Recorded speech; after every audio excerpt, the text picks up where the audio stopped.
So, could you, homeless, could you give up the drink if you had cannabis all day long?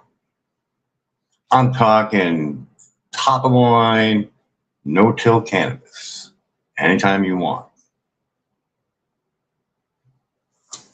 How about dry sift? If anyone has given you cash, say $100, be like, could you hook me up with some dry sift too? If you're in a legal state, just so you know what it's like. I do not want you to work at all. Yeah. You work 24/7, 365 just to stay alive. And they spend billions and haven't fixed shit.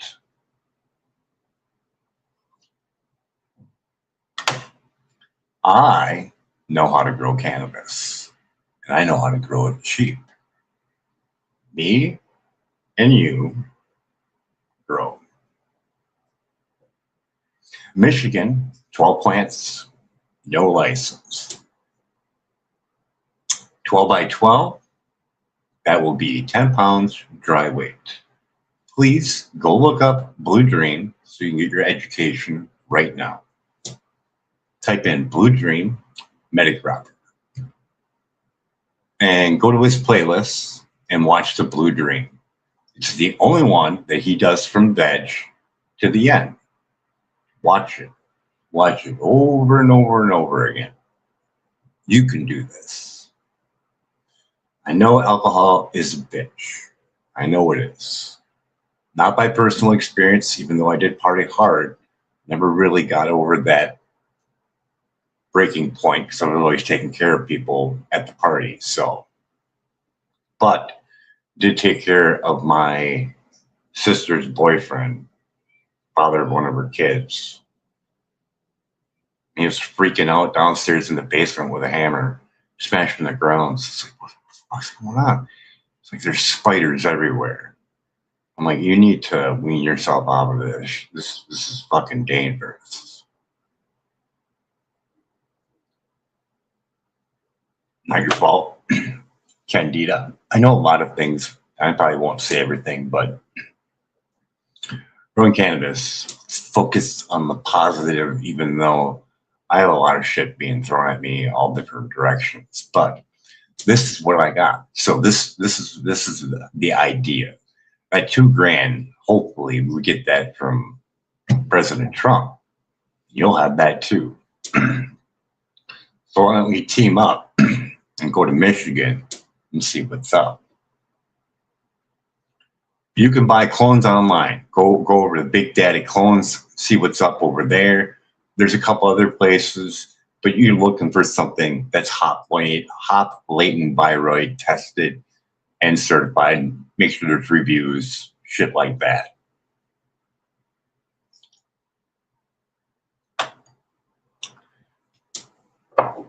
Seed is better root, way better growth. But anyways, I think this could do really well. Teaming up together, creating a brand that helps the homeless. So when you're sitting there rolling one up, be like, yeah, my weed, I'm gonna smoke some weed and help the homeless. Like help the homeless in this way. I want to give you a place to live. That's the kind of deal I got going on. A place to live that you don't have to worry about ever losing.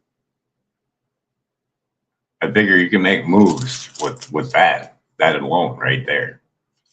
So housing is expensive. It just is, and it should be. Anybody that's got any kind of apartment complexes or anything like that, go apply for HUD, and you can be in that program, and you can help people get reduced rent, and you still get paid. Probably even more what you're charging for rent right now. Just buy more insurance and put more industrial type of stuff in there so it doesn't break. Anyways, so you're living outside right now, right? Living in a tent. You've been doing all right, right? Somewhat. I mean, besides having people throw shit at you on the side of the road, fucking treat you like fucking dog shit, you know? Besides all that, you know. So how about this? Go check out a hoop house, see what that looks like, and put another sheet of plastic over it, going down over the hoop house. And now you got an airspace on this side and airspace on this side, all the way down, let's say 100 feet hoop house, 200 feet, 400 feet, whatever we need, all the way down. You think you could live in between that? Cannabis plants right here, you right here. That sound like a deal for free? And no requirements for work. You can just live there. Now, I would like to add this. I'd like to make them all 10 by 10 and give you a 5 by 5 for your grow. And we make seeds. You know how many seeds you can make? Thousands upon thousands upon thousands of seeds. We will make the best cannabis seeds that we can. And we'll give them out. And then later on, we'll charge for them. But then we'll give them even more. Be like a 10 pack for $200. Shit, we'll give you a 100 pack for that. You know what I'm saying? You got money then. More than money though. Best food that you can get. That 10 by 10 and that 5 by 5, we can throw some microgreens in there as well. The highest nutrient dense food that's on the planet, and it yields between 7 and 14 days.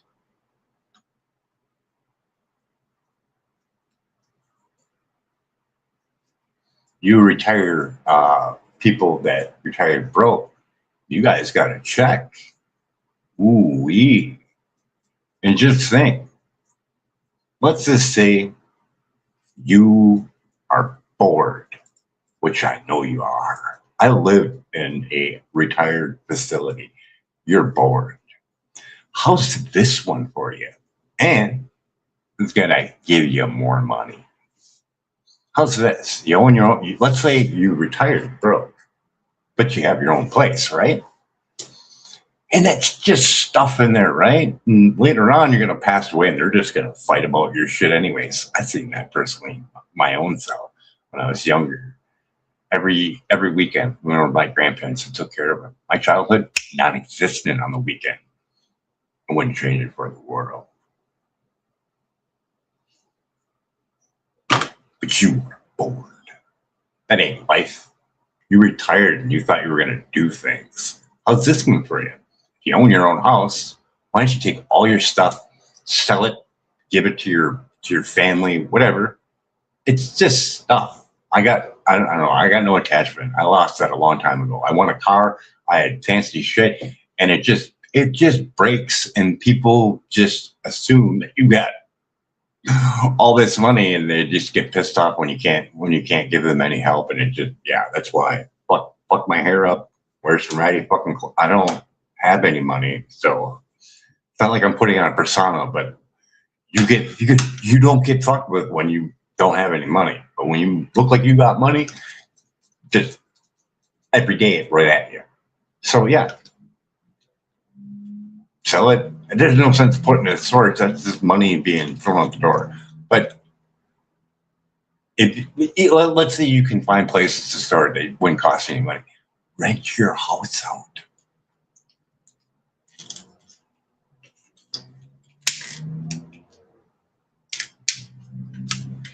So let's say you get a big fat check, let's say $2,000, and you got a house, right? Fuck. Go rent that.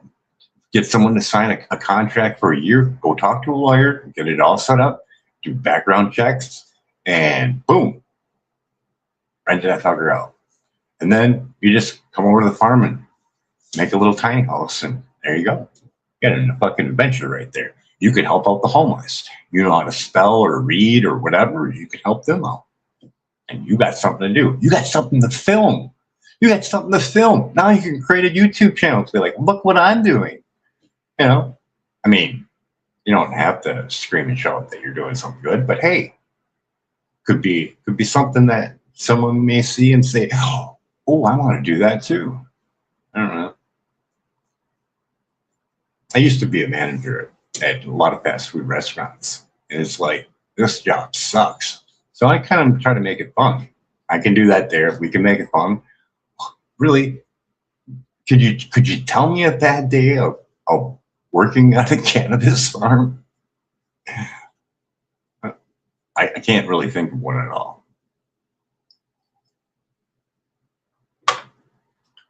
Your stuff would have to go though if you're homeless. It would.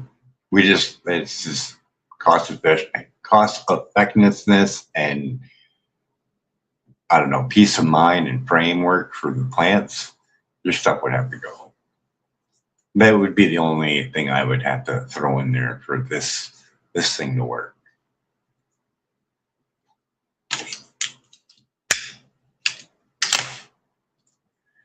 Papers, books, pictures, whatever you have outside, all got to go. That's just the way it is.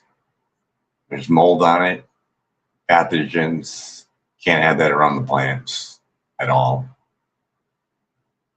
So, I mean, funding would definitely be fairly cheap. Clothes are usually purchased by the pound at outreach centers or whatever, and then we can heat those suckers up and make sure that there ain't nothing on it before you get there. But I think this would work out really well. Now I do have an area for land. I already have that. All I got to do is ask him, and I think he'd probably say yes. So we're looking at, let's say 150 days, let's say 200 days. 200 days. That's all you got to put in. 200 days. 200 days. And you wouldn't have to even put in 200 days. It'd be like more like 2 weeks and $100. But it would be like 2 weeks and you'd be like, oh yeah, this shit's going to work. Because that's all you got to do is look at 2 weeks worth of veg and you'd be like, oh yeah, this shit's going to work. Oh, trust me, I can do the numbers for you, but I don't want to do it here. I don't want to tell my secrets. They're for you.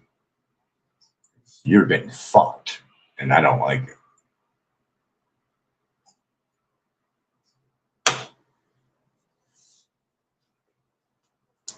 The Fisher King has arrived.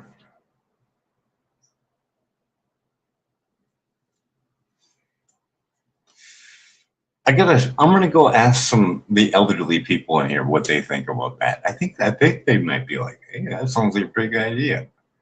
I figure, what, 3-bedroom house, probably got what, maybe a $200,000 house like that sitting there. Ooh, you could rent it out, or better yet, wait for it. You rent your house out by the week.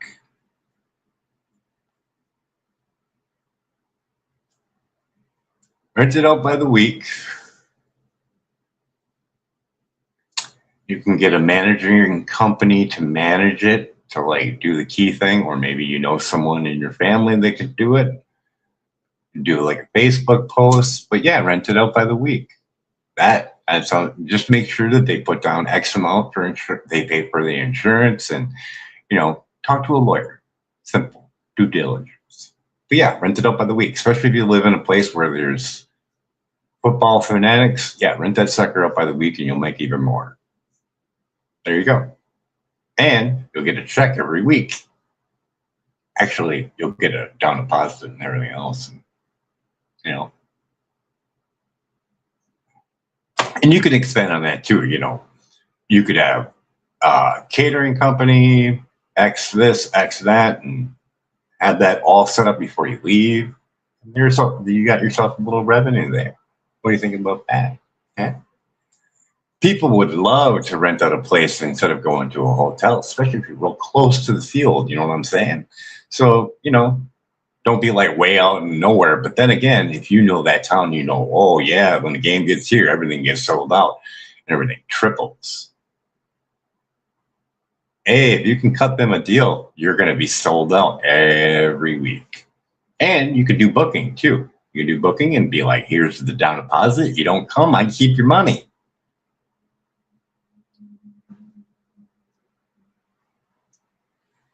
So now, what? Greg and Peggy? So, Greg, Peggy, there you go. You're sitting there bored, you're eating popcorn, you're overweight, and you're just dying, but you're watching Netflix. And you're watching good movies and having good poops and eating weird food and having shits and giggles. But no real adventure, really. You come out here, and let's say all of us can breed. Be like, I want to breed some cannabis. You breed some cannabis, and they purchase it there, and we get X amount of dollars to help the homeless. You get a little bit of income, and there you go. And there's more things. I'm keeping it low cued. I don't want to say anything that's really good. It's for you.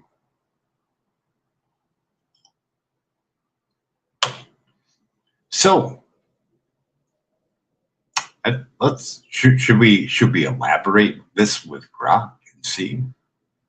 This is my first one.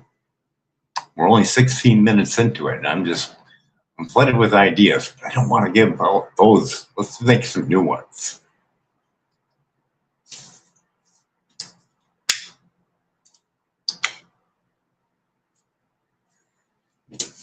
He hasn't said anything. Never been approved by Congress. Don't get your chickens all riled up yet, because nothing's set in stone.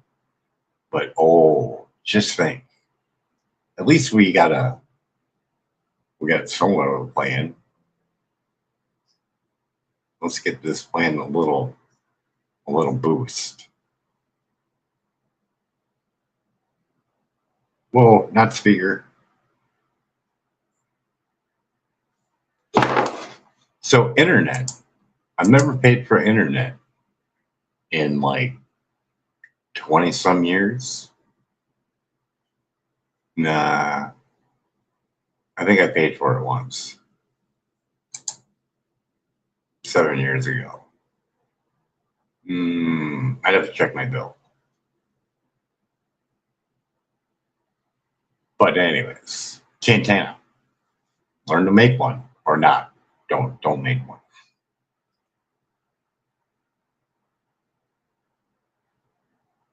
But I just wanted to say I can cut costs on certain things. Even your alcohol problem. We'll work on that. I will make you wine. Beer we could work on too. You're going to need something to wean yourself off of, so why buy it when we can make it? All right, let's go to Grok.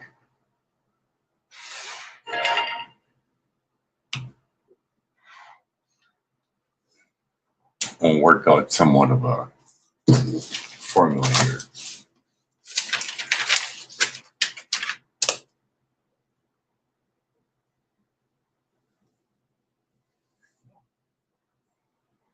Grok, are you there? Yeah, I'm right here. Morning. What's on your mind? If I move to Michigan, can I grow 12 plants legally?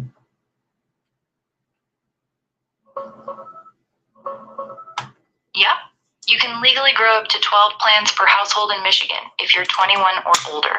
That's the statewide limit. It's per household, not per person. So if you and a roommate both grow, it's still capped at 12 total. Just keep them inside, locked away, and not visible from the street. Is there a lot of fourplexes available in Michigan?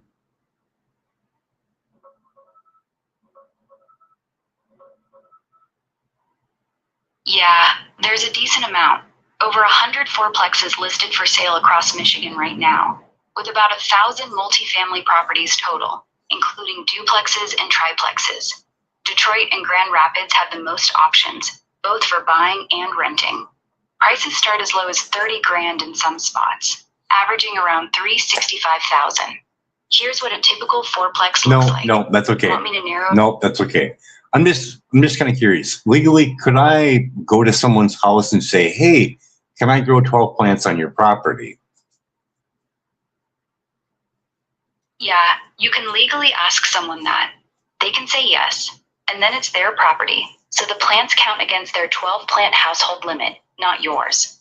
If they already have any plants growing, the limit's already being used up. Most landlords won't want that headache, so you'd probably have better luck with a friend or family member who owns the place and doesn't mind. So legally, I could ask someone if I can grow 12 plants on their property because they're not growing. Can I take that weed and keep it? Yeah, legally you can keep it, as long as you're 21 or older. Michigan lets you possess up to 2.5 ounces of flower, or 15 ounces of concentrate at a time. The plants have to be grown on their property, and you can't sell it, but sharing or keeping what you grow yourself is fine. The only real catch is that whoever owns the property. Wait, stop right there. So is there a loophole where I can go and ask 50 people if I can grow 12 plants on their property, seeing that they're not growing? Can I keep all that weed? Yeah, that's the loophole, and it works. You can legally grow 12 plants at each separate household that agrees, as long as they aren't already using their limit. So 50 different properties means up to 600 plants total. No problem. And yes, you can keep all the weed you grow yourself. The law doesn't care whose land it's on. It only cares that it's grown by someone 21 or older who stays under the possession limits. The only real risks are finding 50 people willing to let you do it, and making sure every spot is a real household. Separate addresses, separate utility bills, that kind of thing. How many scientific studies been done for cannabis reducing alcohol consumption?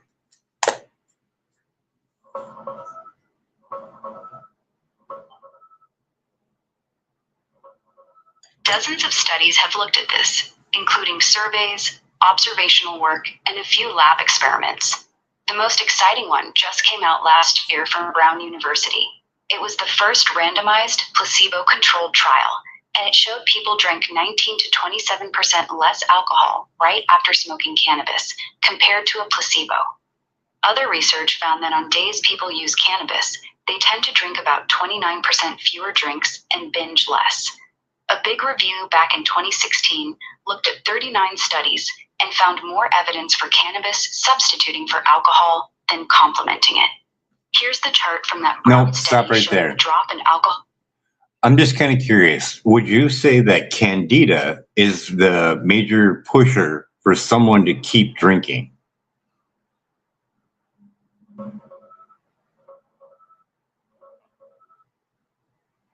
No, that's an old myth. Candid overgrowth doesn't push people to drink. No. Recent research I actually want you to shows say no. Candida, the parasite. No, Candida, the parasite, is not the major pusher for someone to keep drinking. That's a myth that's been floating around online for years, but it doesn't hold up scientifically. Alcohol actually helps Candida grow, not the other way around. That's what I'm saying. That is what I'm saying. That thing makes you crave alcohol, sugar, doesn't it?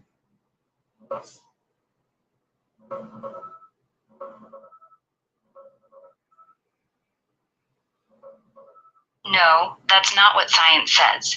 Candida feeds on sugar, and alcohol helps it grow.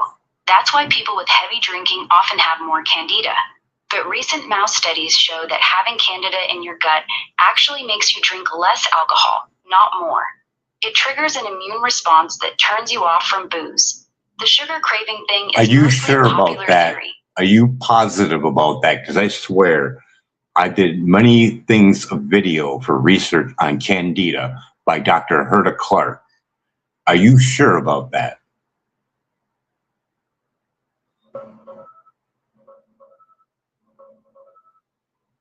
No, I'm not positive about Hulda Clark's claims. She wasn't a medical doctor. She had a PhD in zoology from a legit school, but her later research came from a non-accredited naturopathy program. And her books and devices like the Zapper have been widely called pseudoscience by the FDA, scientists, and mainstream medicine. Yeah, whatever. But hey, stop right there. But a microscope does not lie, does it? No, A microscope does not lie. But here's the thing. Candida is a yeast, not a parasite. It shows up as oval-shaped budding cells under the microscope. That's real, and it's exactly what you'd expect to see. The Okay, part that isn't that's on the fine. microscope. That's fine. We're going to carry on. Anyways, the protocol for reducing alcohol for the 12-step program. What was the other stuff? Wait. What was the substance that he used to stop drinking? You're thinking of naltrexone. That's the medication a lot of people use inside and outside. No, stop right there. The one who came up with the 12-step program, what did he use to stop drinking? Bill Wilson, the man who created the 12-step program, used LSD to stop drinking. After years of sobriety, he started taking LSD in the 1950s under medical supervision. He believed the psychedelic experiences gave him deep spiritual insights that helped him stay sober, and even wanted to bring it into AA meetings. That's a part of AA history most people don't know about. All right, so I want to create a cannabis farm, and I need to shoestring it, and here's my idea. Are you ready? Yeah, I'm ready. Hit me with it. So Donald Trump said that he was going to issue a $2,000 rebate check for anybody that made up to $150,000 a year. And recently I seen that it was boosted up to $3,000. How much of that is true?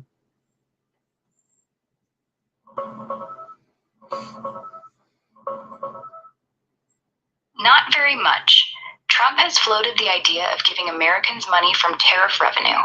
He mentioned something like a $2,000 dividend or rebate for middle and lower income folks, not exactly $1,000 or $3,000.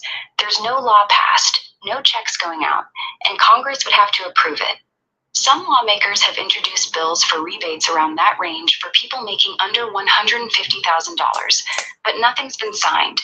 It's mostly talk right now, not a done deal. All right, so we're just going to say that he does $2,000 for a rebate check. All right, let's say he actually does the $2,000 rebate check. For a cannabis farm, here's the quick math. No, $2,000 stop right there. I'm giving you the idea, not you. Got it. Go ahead. I'm listening. What's your idea? The number of homeless in the United States is what? About 771,000 people are experiencing homelessness in the United States right now. That's the latest official number from the 2024 point-in-time count. It went up about 18% from the year before, one of the biggest jumps we've seen in decades.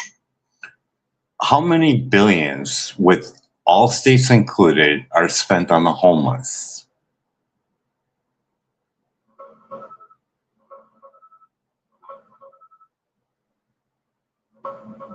Federal targeted spending is about $10 billion a year right now. When you add in state and local money, plus all the indirect costs like shelters, healthcare, and jails, the total easily hits 20 to 30 billion or more nationwide. Nobody tracks the exact grand total because it's spread across hundreds of programs. California alone has spent $24 billion over the last 5 years. So yeah, it's a lot of money. How much does California spend on the homeless per year? What was last year's total spending?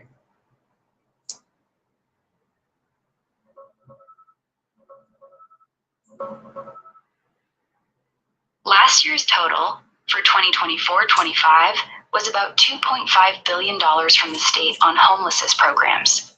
This year, 2025-26, it's dropping to roughly $1.5 billion. Over the last 5 or 6 years, they've spent around 24 to 37 billion total, depending on who's counting. But the yearly amount has been falling pretty sharply. Okay, so 2.5 billion that they spent in 2024-25. How many people are homeless in the state of California?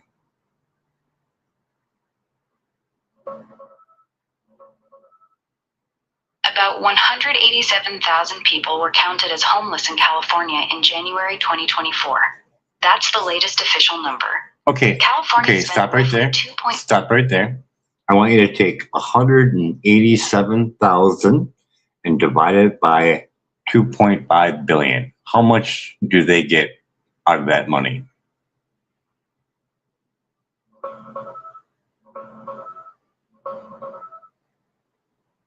About $13,370 per homeless person per year.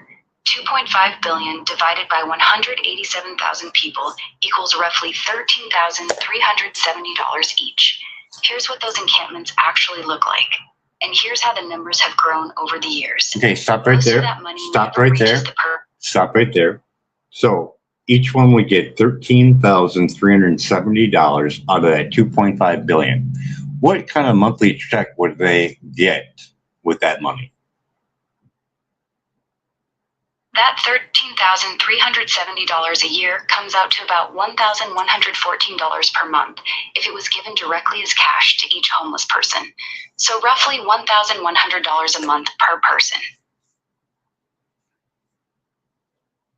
And you wouldn't have any more homeless now, would you?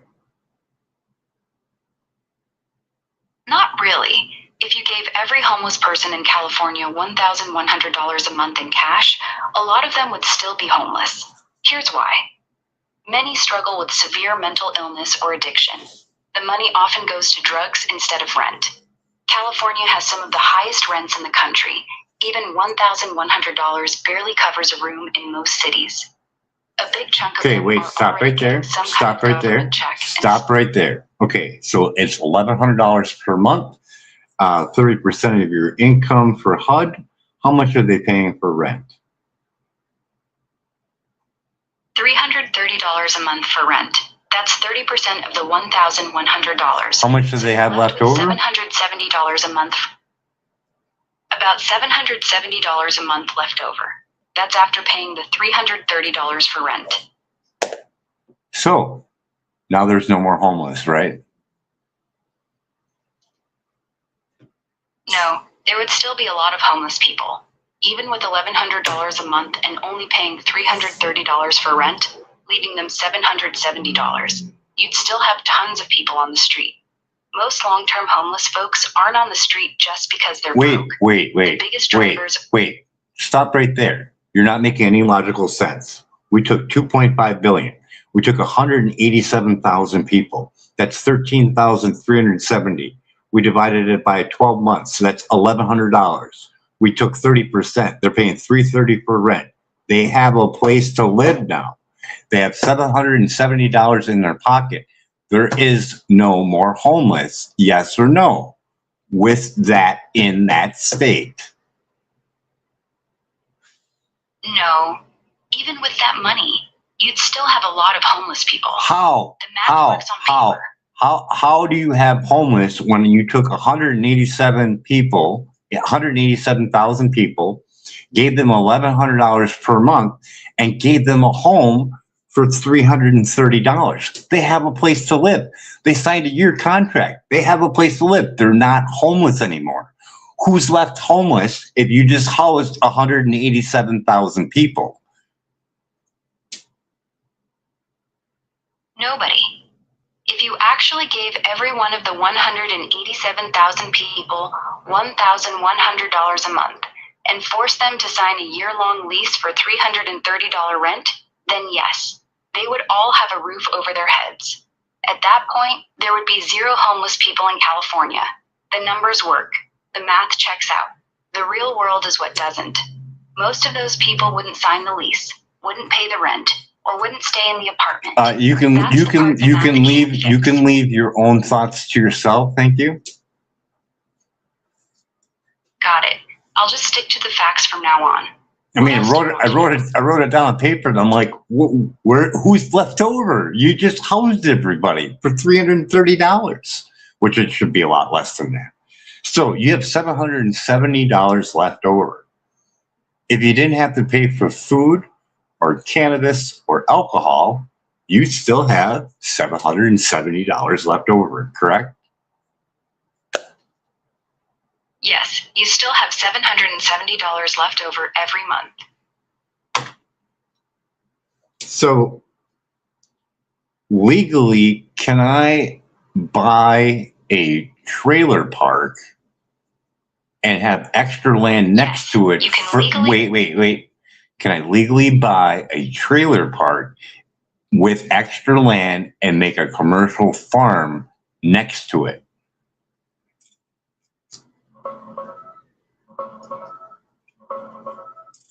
Yes, you can buy it, but whether you can run a commercial cannabis farm right next to the trailer park depends on the local zoning in that specific township or city.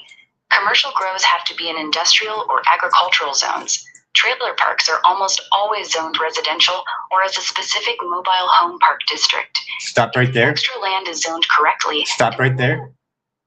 Can I do it this way? Can I buy land and have it partitioned and make my own cannabis farm on there and my own trailer park? Yes, you can do it that way. You can buy a large piece of land, have it officially split into 2 separate parcels, and then put your cannabis farm on one parcel and the trailer park on the other. That's actually the cleanest way to do it. Okay, that sounds good, because what I'm trying to do is I'm trying to take the homeless from right where they're at right now to probably not Michigan. I need a place a little bit warmer to do a hoop house at maybe 100 feet, 200 feet, regular hoop house, and then another sheet of plastic over it, angling down at a 45-degree angle on both sides. So I have a male side and a female side to house them inside tents, inside that area that's in between the greenhouse and that extra sheet of plastic.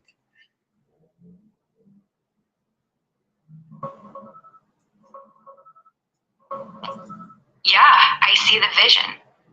A big hoop house with an extra slanted plastic layer creating a male side and female side area, then housing the guys in tents inside that protected space.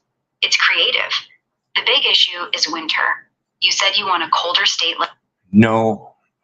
Oh, it just shut off. Dang it.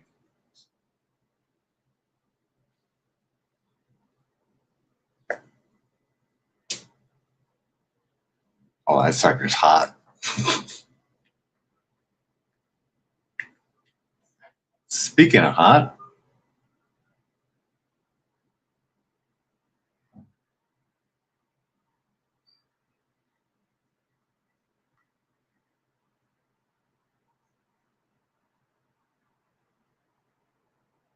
a hot tent would be nice. In between that sheet of plastic, like a canvas one with a hot stove in it, maybe. A 10 by 10, and then inside that 10 by 10, a 5 by 5 grow tent. We could figure out for extra heat, we can put a high pressure sodium light in there.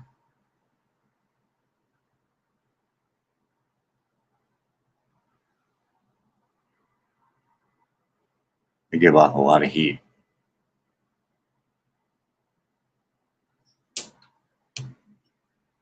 That's really weird. Right when I was getting it at a good point, it just freaked out.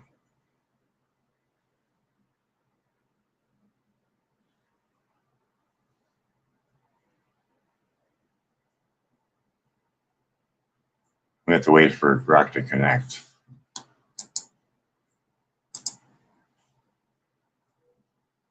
Oh, I really don't want to go through that again. Come on now.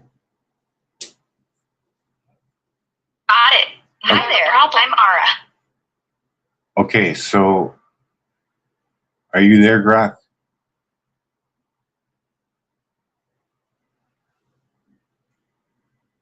Grok, are you there? Yeah, I'm right here. Okay, What's up? so we're talking about that tent, right? Yeah, I remember. What's on your mind about the tent setup?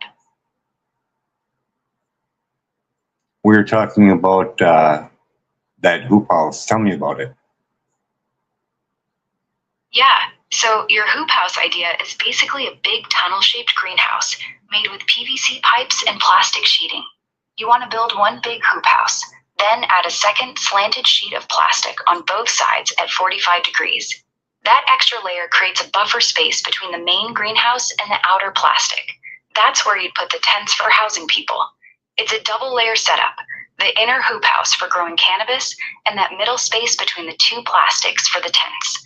The double plastic helps hold in some heat, but in Michigan, it still won't be warm enough in winter without adding heaters or insulation.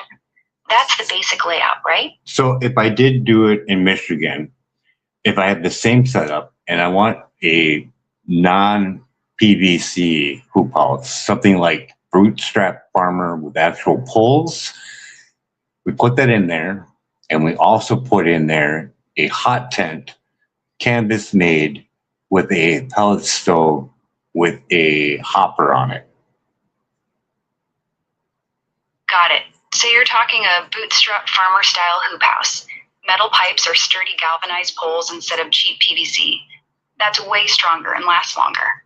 Then, inside that double layer setup, you're putting a hot tent made of canvas with a pellet stove that has a hopper so it feeds itself.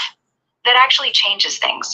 With a pellet stove running, you could keep the tents warm even in Michigan winters. The double plastic layer would help trap that heat better. It would work. You'd have the main grow area inside the hoop house and the heated canvas tents in the buffer zone between the two layers of plastic. The pellet stove is the key piece that makes Michigan winters possible. And all that heat that's coming from that, the exhaust would go into the geothermal to keep the next greenhouse next to it warm. Would that work? Yes, that can work, but not with geothermal. What you're describing is a heat exchanger, not geothermal. Here's how it would actually work. No, stop right there. It will be geothermal the way I'm thinking it. When I mean geothermal is, I want to send it into the ground, into banks, so they can be stored. Yeah, I understand what you're saying now. You're talking about running the hot exhaust pipe underground through a thermal bank, basically a big underground heat storage system. You'd bury large coils of pipe or a big rock bed underground next to the next greenhouse. The hot exhaust from the pellet stove would flow through those underground pipes and heat up the soil and rocks. That stored heat would then slowly release into the next greenhouse over time. That's a real technique. It's called a ground-coupled thermal battery, or underground thermal storage. It does work, and people have used it successfully with wood stoves and greenhouses. The only real catch is you need a pretty big underground area to store meaningful heat, and the exhaust has to be cooled down enough before going underground so it doesn't crack pipes or create safety issues. But the concept is solid. The heat from those tents are going into the first greenhouse, and exhausted from the first greenhouse to keep it at the right temperature will go into the thermal banks and then onto the second greenhouse. Got it. So here's your full loop. Pellet stove in the hot tents, between the double plastic layers, produces heat. That heat warms the tents and leaks into the first greenhouse, the grow area. The warm air from the first greenhouse is then exhausted through pipes into your underground thermal banks. The stored heat in the ground then radiates into the second greenhouse. Stop right there. It will continue to enter into the second greenhouse, or the first greenhouse. Stop right there. We're going to redo this. So the heat from the tents will go into the first greenhouse. As it's going into the first greenhouse, once it hits the set temperature for it, the extra exhaust from those tents will automatically go into the bank. Got it. So let me restate it clean. The hot air from the tents flows into the first greenhouse first. Once the first greenhouse hits the temperature you want, any extra heat automatically diverts into the underground thermal bank. Then that stored heat later gets released into the second greenhouse. Is that exactly how you want it to work? Yeah, but I'll go into more detail later. I just wanted to get like a small little framework. Now, I want you to look up LDS Peppers and see if you can find his video on his thermal banks.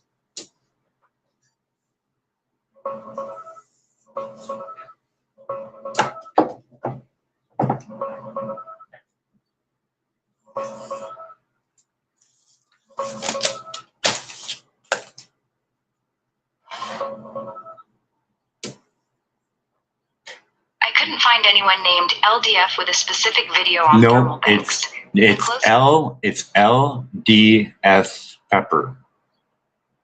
Pepper?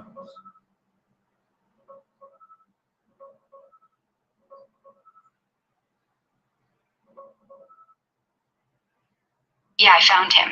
You're talking about LDS Prepper. He has several videos on his geothermal greenhouse setup that uses underground thermal banks, basically a big rock bed or dirt thermal mass where he pipes hot air underground to store heat.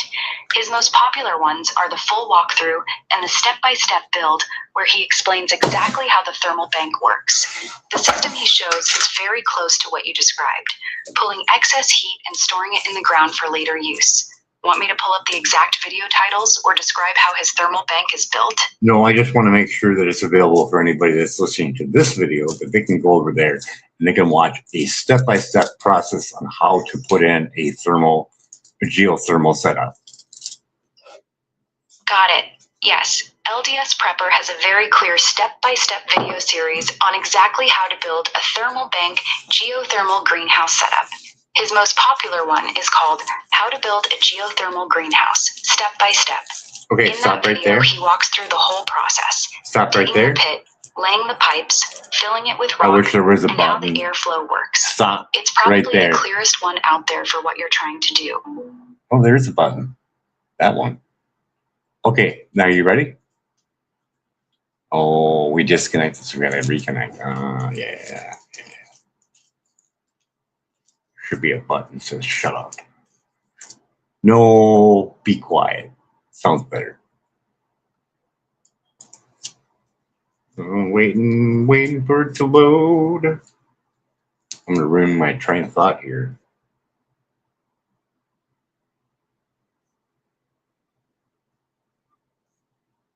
How many people in Michigan are homeless?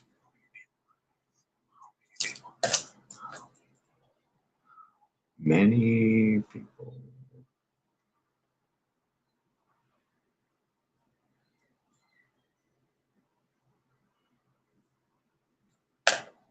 It still hasn't. Are you there? Oh, it's still saying connecting. That's what happened. That's what I get for pushing buttons. It's the only question I want. It's still trying to connect. See, come on. It's almost like it doesn't even faze me, but it kind of does. It always seems to happen when I really, really, really want to do something. It always seems to have a little hiccup somewhere. I really want to know how many homeless people are in Michigan. Might as well start there, right?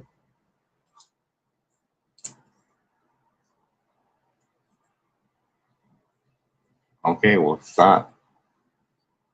Try to connect again. Fail. Please try again. All right. Hey, look at that. We go check the internet, and it's like, oh, you see that we're connected. Now I'm working. Are you there, Rock?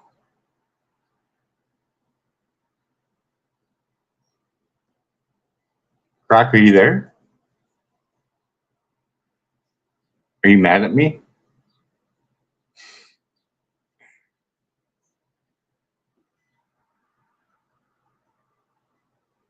I gotta restart it all over again, I think. Yeah, you said that before that you were there, but you didn't say nothing, so I'm not falling for that one again. Oh, unable to load. What? All right, gotta double check my internet. This is what I gotta deal with when you're getting internet for free. This is what you gotta deal with. Oh yeah.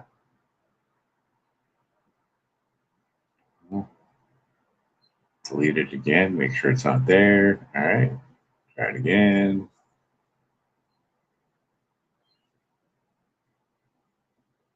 Unable.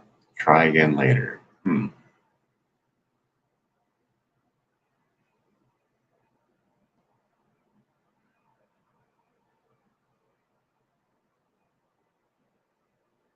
I always picture someone in the background just laughing and be like, you can't get connected.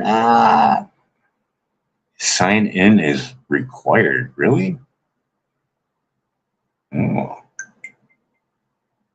right.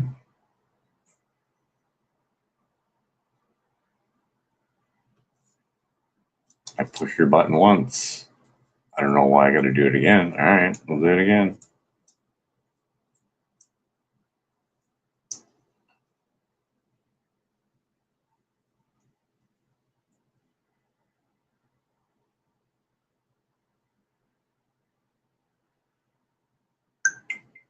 Oh, really?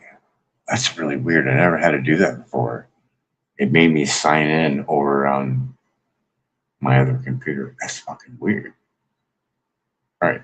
Well, anyways, now we're back online. I know.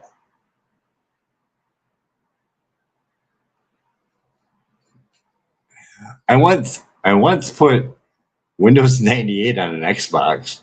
Don't ask me why.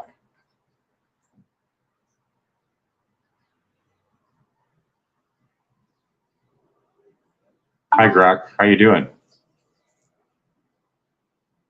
I'm doing good. How about you? How many homeless people are in Michigan?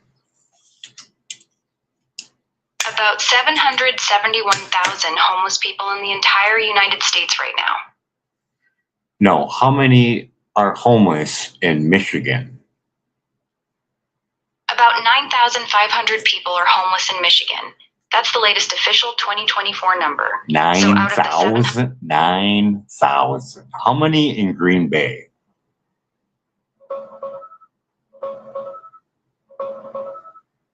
Around 450 to 650 people are experiencing homelessness in the Green Bay area. How many, wait. How many are homeless in Wisconsin? About 6,000 people are homeless in Wisconsin. That's the most recent official number from the 2024 point-in-time count. So Wisconsin has roughly 6,000 homeless people total across the whole state.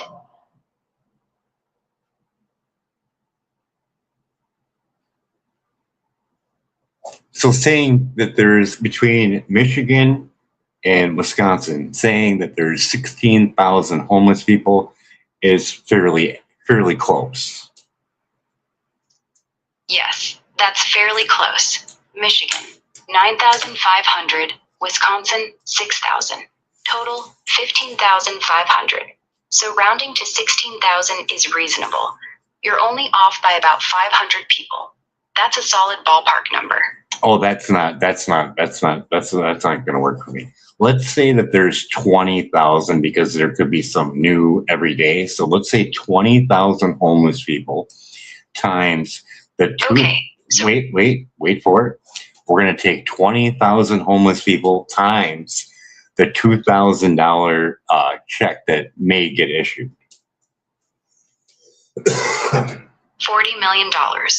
20,000 homeless people times $2,000, $2,000 each equals $40 million. That's your total.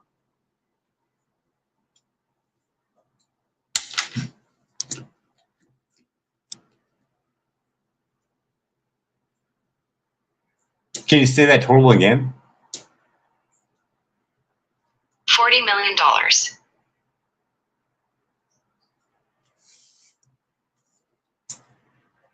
How many people in Michigan and Wisconsin that are retired and have a income of a Social Security check $2,000 or more?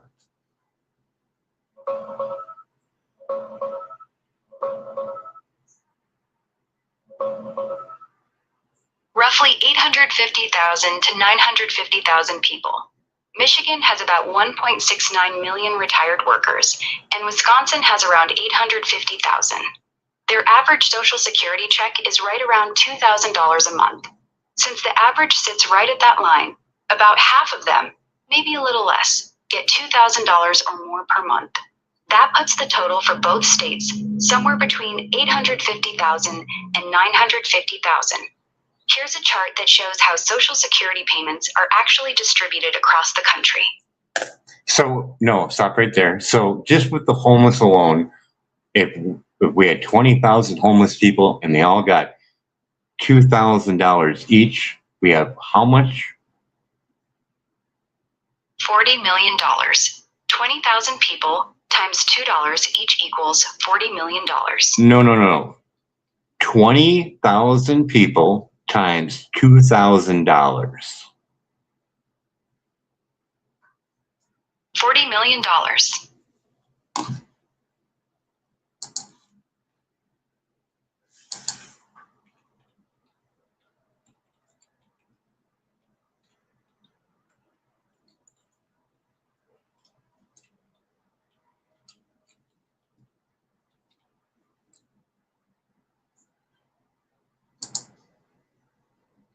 Okay, so for a typical hoop house, it's 100 feet, made like the style with bootstrap farmer with actual steel. The hoop house plastic, the extra one going over to the very end. What would it cost to make a 100-foot hoop house?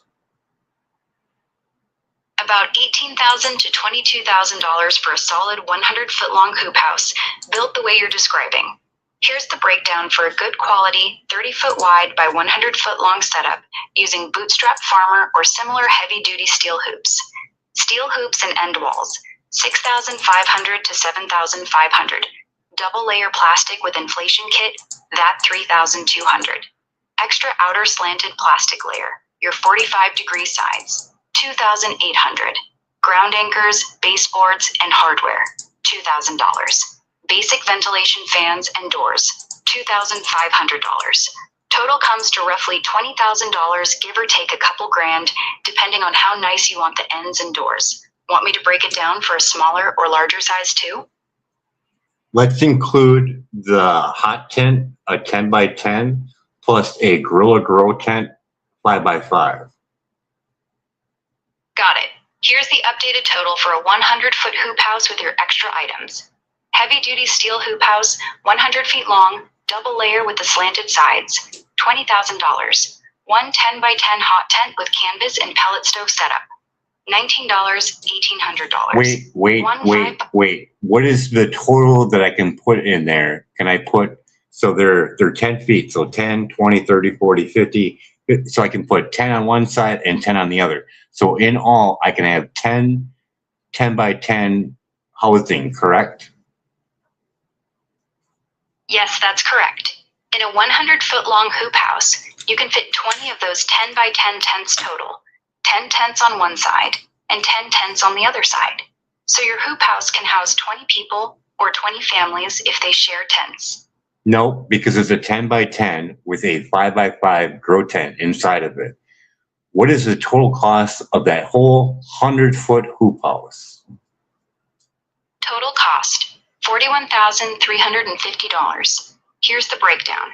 Steel, 100-foot hoop house with double plastic, plus your extra slanted outer layer, $20,000.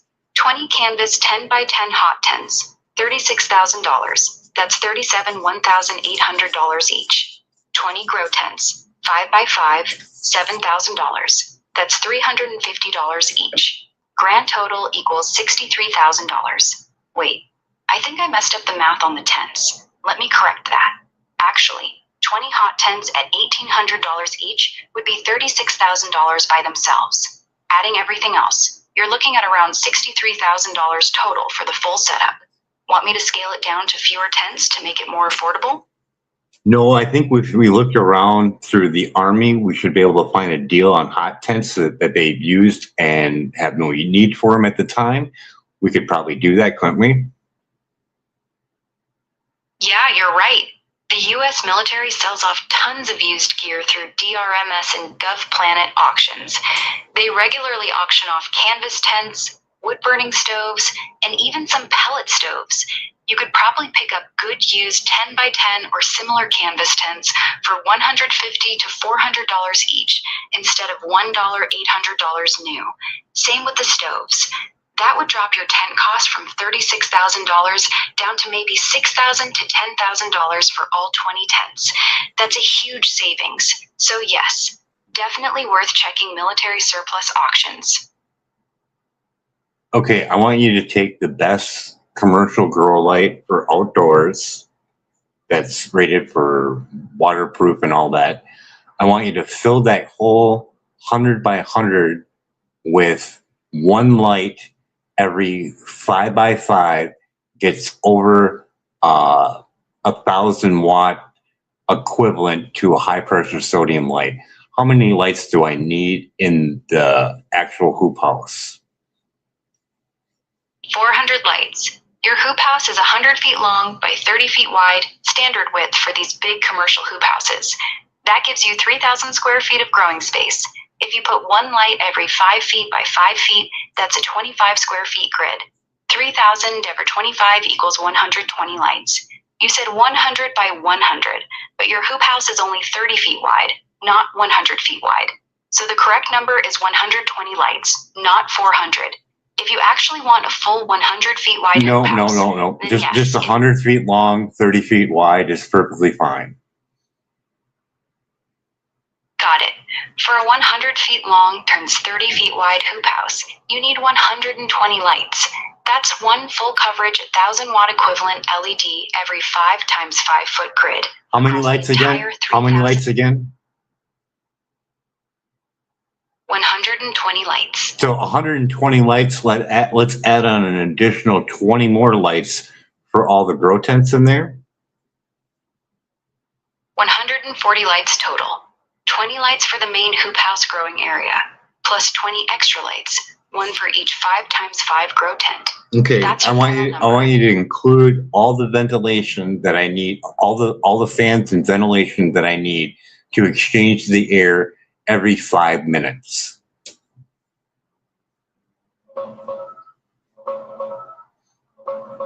You need about $6,500 to $8 in ventilation equipment to exchange the air in that 100 by 30 hoop house every 5 minutes.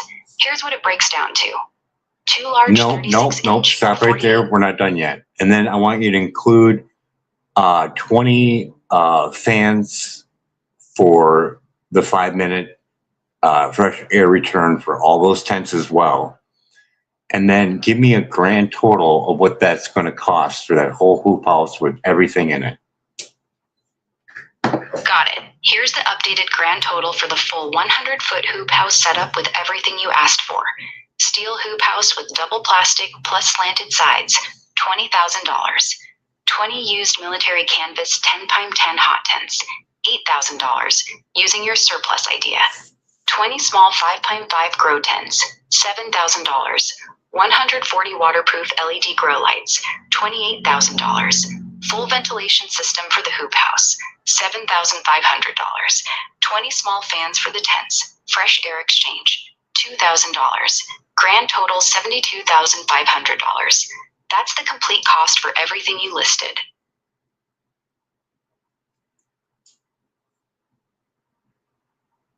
So the grand total for that one hoop house is what again?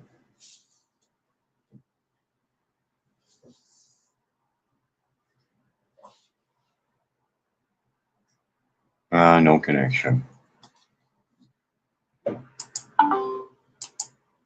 you there? Brock? Yeah, I'm right here. What's the total cost of that hoop house? Yeah, I'm here. About $72,500. That's the full build cost for the 100-foot hoop house with the 20 tents, all the lights, ventilation, and everything we went over. Did you include pellet stoves for all 40 of those? No, I didn't include pallets. No, pellet stove. No, pellet stove. $200 for 40 pallets. No. Did you add in 40 fireplaces to heat the hot temps? No, I didn't include the fireplaces. You'd need 20 pellet stoves, one for each hot tent. A decent used pellet stove with a hopper goes for about $350 to $450 each on the used market. So 20 stoves would add another $8,000 to $9,000. If you add the stoves, your new grand total becomes $80,500 to $81,500. So we say $100,000 for each one is pretty good. And we'll have some money left over, right? Yeah, that works. If we round the whole thing up to $100,000, you're actually building the entire setup for under budget. You'd still have about $20 left over after buying everything we just listed. The hoop house, all 20 tents, the 140 lights, ventilation, pellet stoves, and pallets. So yes, $100,000 gives you the full build plus a nice cushion. Let's divide that by just the homeless bringing in that extra tax rebate check. So we have $40 million divided by $100,000 for the hoop house. How many hoop houses do we have in all?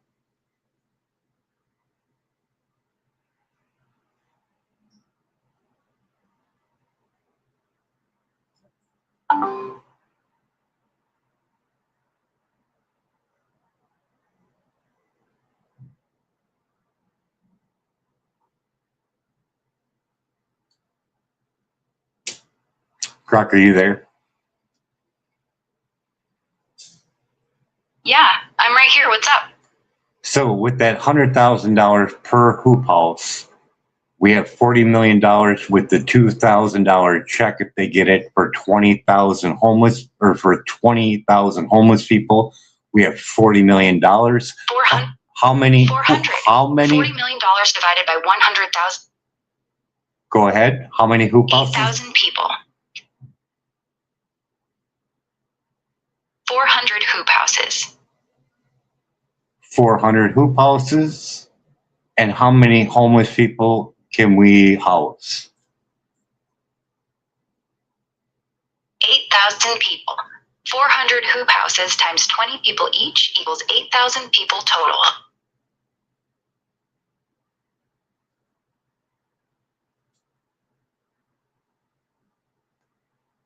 So 8,000 people minus the 20,000 homeless that there is. How many do we have left?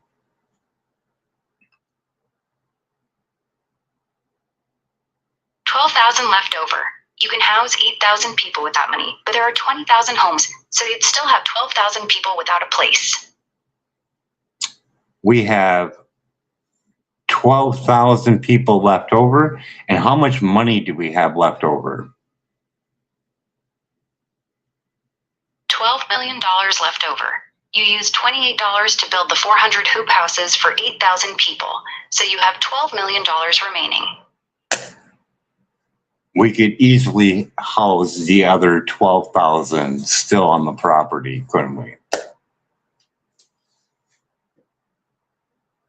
Yes, easily. You still have $12 million left. At $5,000 per person, that's to build another 240 hoop houses, which would house another 4,000 people. No. All I'm saying, no. Wait, stop right there. No, the only thing we need to do is we just take that sheet of plastic, instead of going out only 10 feet, we'll go out 20 feet, and we can do double the amount. So we can do 80 housing in those greenhouses. How many do we house now?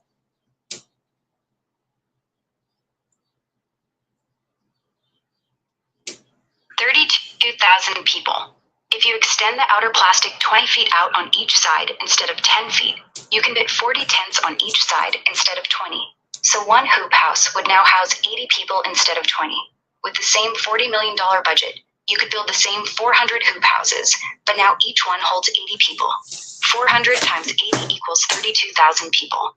That's enough to house all 20,000 and still have room for 12,000 extra. So basically, we just eliminated homeless in Wisconsin and Michigan with $40 million, correct?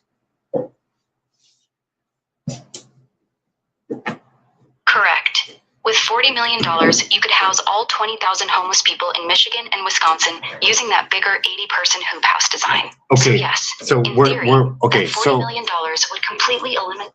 okay. So now we're going to think about the growth. And we're only going to grow the greenhouse as well as the tents, like everything was growing in a tent. So we're going to look for 2 foot worth of canopy, and we're going to look for flipping that into flower. And we're going to look at an outcome of 1 pound per 5 by 5 space. how much do we have in total pounds from all hoop houses plus all of the... 2,800 pounds per harvest. Go ahead again. One full harvest, 112,000 pounds. That's 112,000 pounds of flour from one single harvest across all 400 hoop houses. If you run 2 harvests a year, that's 224,000 pounds annually.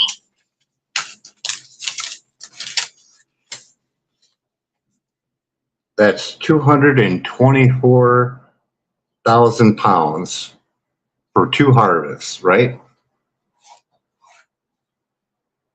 Yes, that's right. And one pounds total wait, for 2 wait, and one harvest is how much? 112,000 pounds per harvest. All hoop house, right? Yes, that's for all 400 hoop houses combined. All right, how many 400 hoop houses? Stop right there. And how many 10 by 10? 112,000 pounds. Stop right there. How many do we have for homeless being homed? 8,000. We have 8,000 10 by 10 spaces for the homeless in those 400 hoop houses. So there's 8,000 that are being housed in that 10 by 10, and they all have 5 by 5 grow houses too inside there. How much poundage is that as well?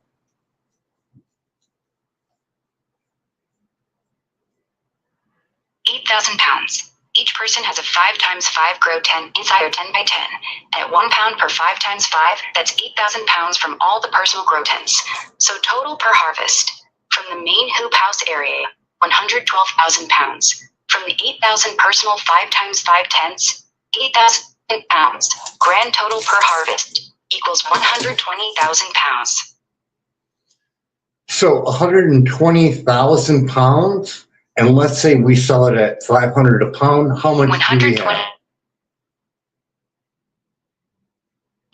Got it. I'll stop. No, 120,000 pounds, and selling each pound for 500. How much do we have? 120,000 pounds per harvest. And if we sell it at $500 a pound, how much do we have? $12 million per harvest. 120,000 pounds times $20,000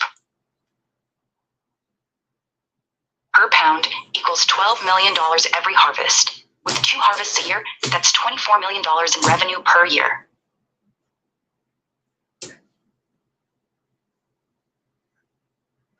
Now, we're not including seed sales, clone sales, pre-teams. We're talking extra millions of dollars, aren't we? Yes, you're only talking about selling the dried flour at the very low price of $100 a pound. In reality, no, not $100 a pound. Wait, stop right there. Stop right there. We're doing it for $500 a pound. Got it. Stop. What? Yeah, it's screwing up. Go ahead. I'm listening. We're doing $500 a What's on your pound. mind? It's screwing up big time. Are you there?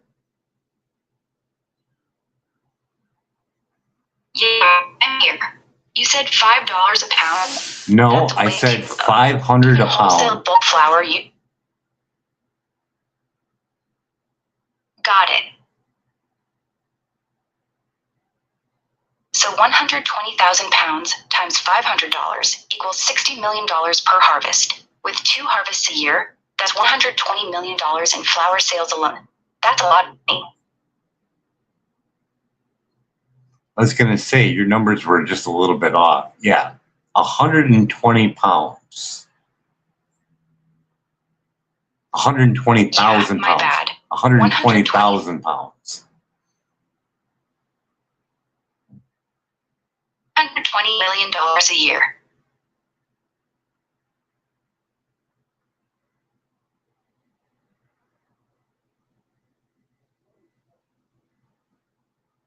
Croc, are you there? I think we get the point, Yeah, right? I'm here. Yeah, I think we do too.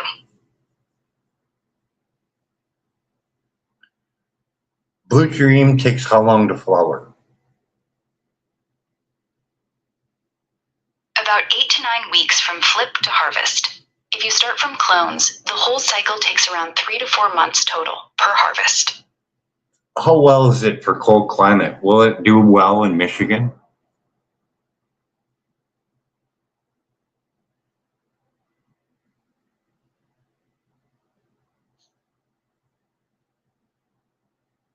Are you there?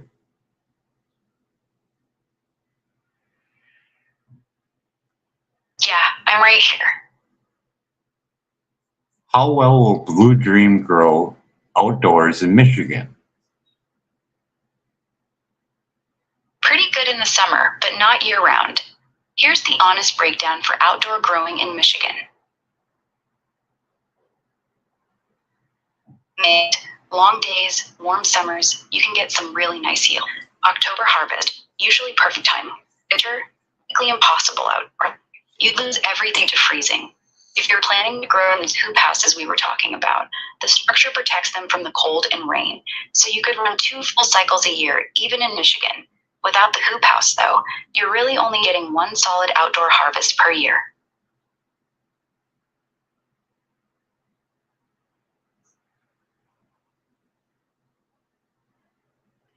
$60 million divided by $120,000 is what? 50,000. $6 billion divided by $120,000 equals exactly 50,000. So you could run that same setup 50,000 Nope, times. stop that again. Stop right there.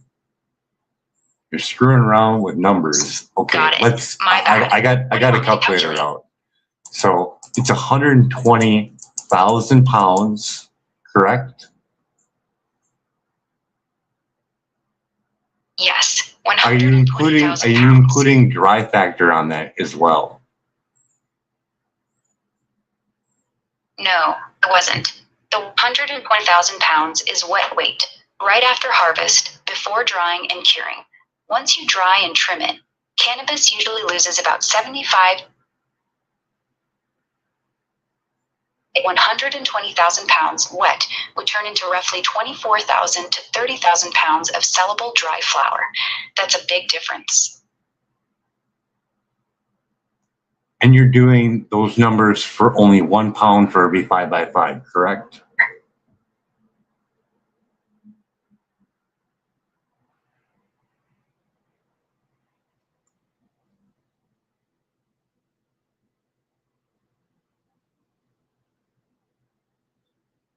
Yeah, it's got hiccups, and I don't like that.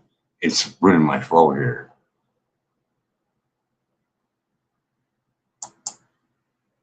Got it. I'll stop adding extra info and just stick to exactly what you asked for. Go ahead. What do you want next? When you're doing those 5x5, are you doing that for 1 pound per 5x5 space, correct?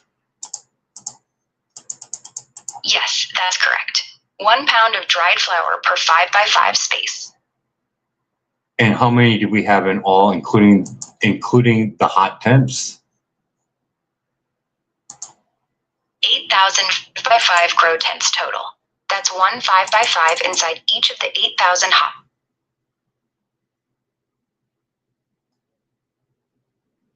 Continue. That means you're getting 8,000 pounds of dried flower just from all the little 5x5 grow tents inside the hot tents, plus the 112,000 pounds from the main hoop house area. So total dried flower. How many 5x5 spacing? How many 5x5 spacing in a 30 by 100 feet hoop house? 120. A 30 feet by 100 feet hoop house has exactly 120 of those 5x5 spaces.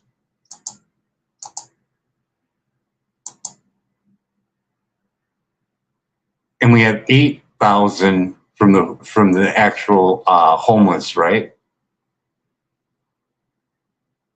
Yes, correct. You have 8,000 of those 5x5 spaces from the homeless tents, plus the 120 in each hoop house. So total 5x5 growing spaces across everything equals 8,000, plus 400 hoop houses times 120 equals 56,000 total 5x5 spaces.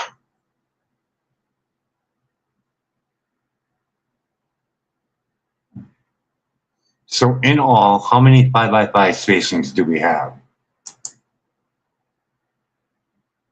56,000 total 5x5 spaces. 56,000, you said?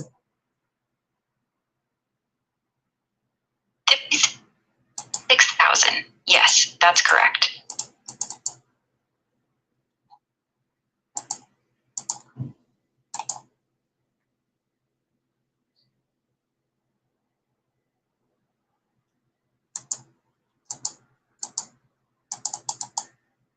So 56,000 5x5 spaces times that by 1 pound equals.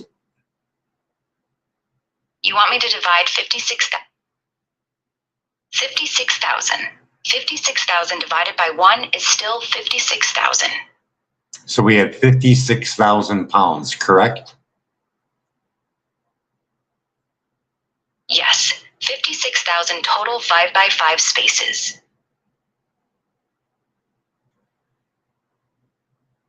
So in all, how many pounds of cannabis do we have for one crop? 56,000 pounds. Since you're getting 1 pound per 5x5 space, 56,000 spaces equals 56,000 pounds of dried flower per harvest. And that's a total in dollar amount at $500 a pound is how much?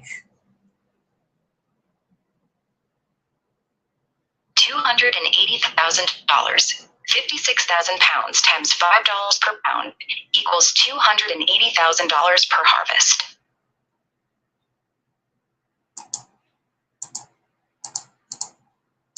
So your numbers were off by quite a bit, weren't they?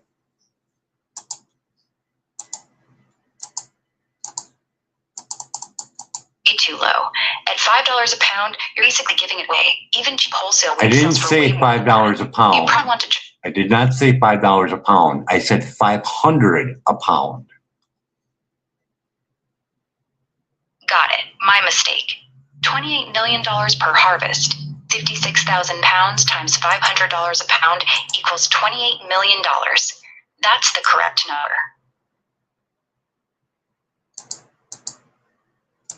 56,000 pounds.